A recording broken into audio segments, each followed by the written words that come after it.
সুল্লা ইউনিয়নের চেয়ারম্যানের দৃষ্টি আকর্ষণ করছি, আপনি দয়া করে এই জায়গাটা একটু আইসা দেখে যান। তারপরে এটা কিভাবে ভালো করা যায়, মেরামত করা যায়, এই অতি তাড়াতাড়ি করেন। তাছাড়া এই হাটের মাছের ঘর সমাজে ভাঙ্গে যাবো গা একবারে।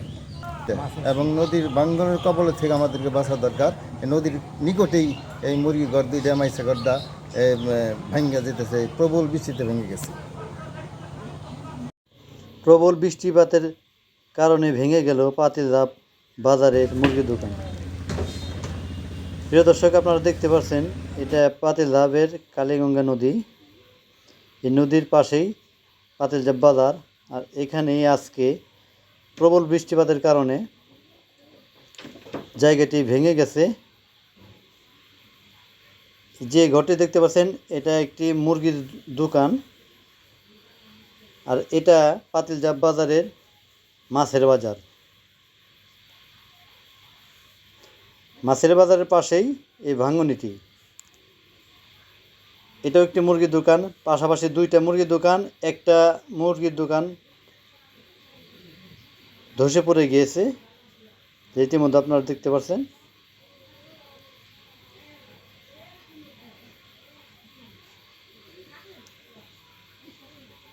দেখুন বেহাল অবস্থায় আজকের বৃষ্টিপাতের কারণে হয়েছে।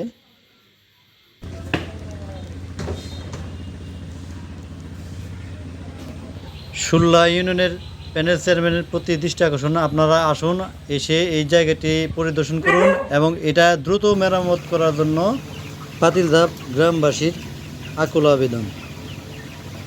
দোকান তো আপনার এটাই মুরগির ব্যবসা করেন, তো এই ভাঙ্গার ব্যাপারটা নিয়ে কিছু একটা বলেন। এই দ্রুত গতিতে এটা যদি ভাঙ্গন রোধ না করা যায়, এই মাছের ঘর শুদ্ধে একবারে নদীতে বিলীন হয়ে যাবে।